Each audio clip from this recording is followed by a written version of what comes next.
welcome back to my channel. So today I wanted to talk about something that's been on my mind that I thought might kind of encourage some people with their walk with God and how to get started with that. And so I'm going to name this What's Holding You Back.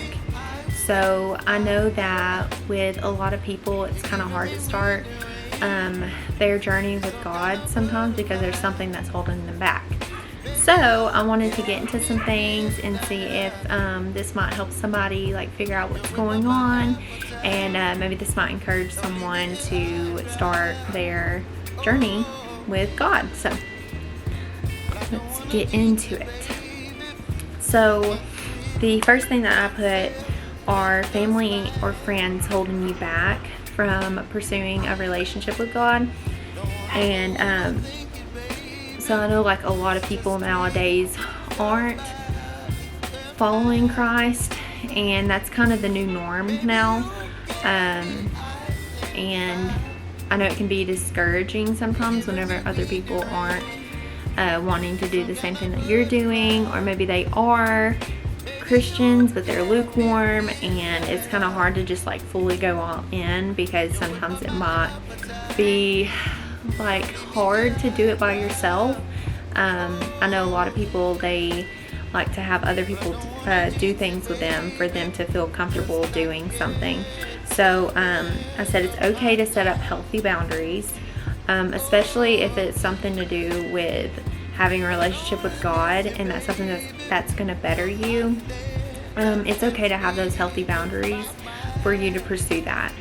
And then another thing that I put was have an honest conversation about what your goals are. Like, what are you planning on doing? And then maybe that might help others around you kind of like, I guess, be more supportive of that, or be I guess more careful with like how they're interacting with you. So that's another thing that you could probably try out. And then another thing is you could also encourage them to join you in this journey. So yeah, I think that might help somebody if you might just kind of encourage them to join with you. So that way you do have someone. If they're not wanting to, then maybe just, either express how you're feeling and how you would like them to maybe like interact with you now, or not do certain things around you, or just if they're not willing to compromise anything, or be there for you, or at the very least just be supportive, then it's okay to set up a healthy boundary so that way you can pursue your relationship with God. And then the next point that I put is that things that you're listening to or watching.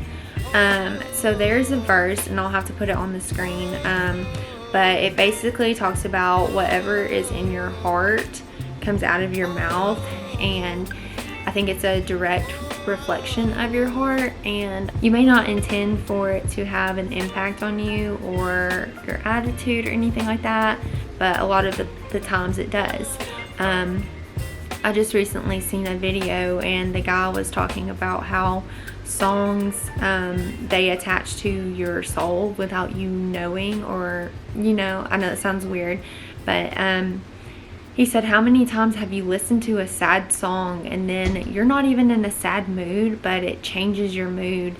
Or if you're in a healthy relationship and you listen to a song about a breakup, and now all of a sudden you're in that state of mind about heartbreak and stuff like that. So it does things to you without you necessarily meaning it to. And also, like, just try to fill your heart and your mind and stuff, and like what you're seeing, with good, pure things rather than trash, So I think that would really help you out. So the next thing, I guess this kind of goes along with friends or family, is a lack of support. It can be very hard if you don't have a support system behind you to cheer you on with your walk with God, because it can be hard. So what I put is ask the Lord for strength to feel like pushing forward. And that's I feel like that's really all you can do in this situation. If you really cannot find the support around you or with your friends and family, is just ask the Lord for, you know, strength to keep going forward, and, you know, just kind of ignore what other people are saying or what other people are doing to better your relationship. I know it's hard sometimes, but the more faith that you put into the Lord, the stronger that you'll feel in your walk with God, and not care what other people think about you and like how you're changing and stuff like that. Because if you develop a true relationship with God, I think it'll change you from the inside out, and people will start to see that, and they'll start to notice things are different in you, which is good. We want to change. We want to be more like Jesus. So nobody is perfect, and whenever we give our lives to God, then we start to change for the better. If you really just let Him come in and do His work, and, you know, follow Him and really put in the effort to have that relationship with Him. So the next thing that I put is fear of judgment, and again I put pray for the strength and courage to be bold. So like I was saying earlier, it's the new norm now to not have a relationship with God. And so in this time and day, like with our generation, it's very hard and discouraging sometimes to step out and be different.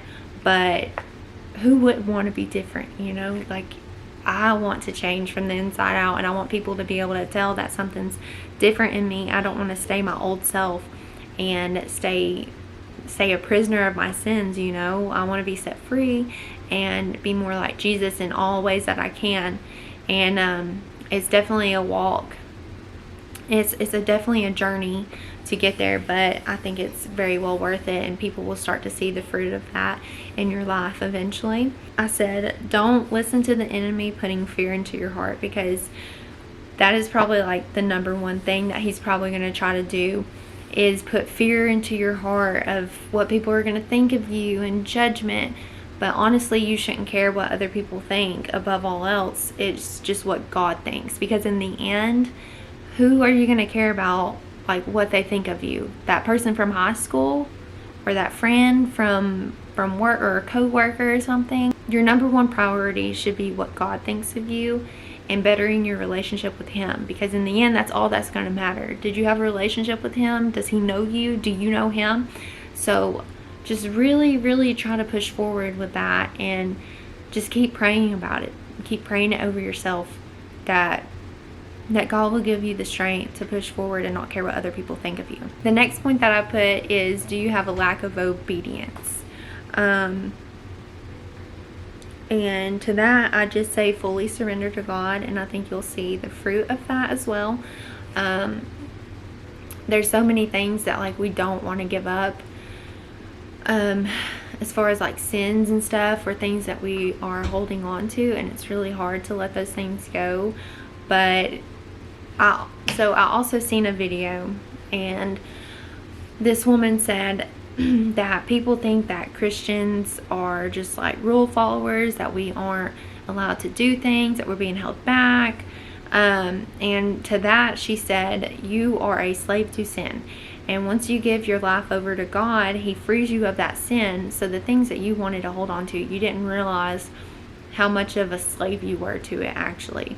So say if like you're struggling with letting go of alcohol, or smoking, or pornography, or gossiping, or a toxic relationship, it can be really hard to let go of these things without the help of someone else.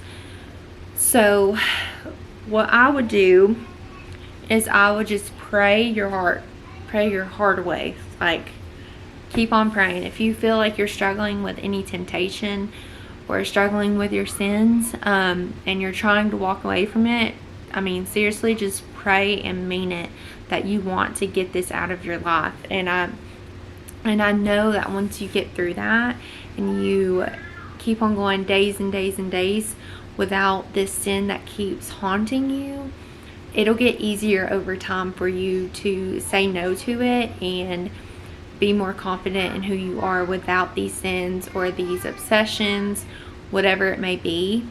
And also seeing a thing, sorry, I keep saying things that I see, But I seen something and it said a way to get rid of something that you were holding on to is to replace it, like one habit with another habit. So get rid of one of your bad habits and replace it with a good habit, and see if that helps you any. And then lastly, God has a plan for you. He has a much better and bigger plan than you can ever imagine. It may seem like you're struggling right now, and it may seem like you're kind of hopeless with where you are, but just know God is going to push you through this, and it's going to make you stronger than what you thought you could ever be. And you're going to come out and you're going to have just an amazing relationship with God. But you have to stick through these hard times and keep having faith with God that He's going to get you through these things, and that He's not just doing it out of spite or anything like bad. Like, He makes us go through everything for a reason, and it's all for the better of us. So just hang in there. I know it may seem like it's impossible to get through right now, whatever storm or season that you're going through, but honestly, I can just say, above all else, just pray about your situations, or your situation, or praying for a friend, or for a relationship, for an addiction you may have, anything that you want to have over yourself more.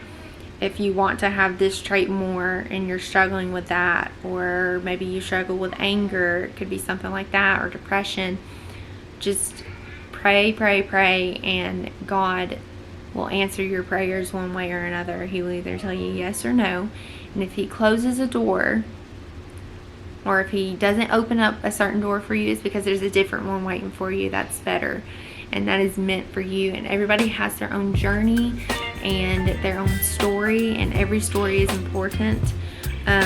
So don't forget that. You are so important, and God wants nothing more than to have a relationship with you. So that's where I'm going to end the video, and I will see you on the next one.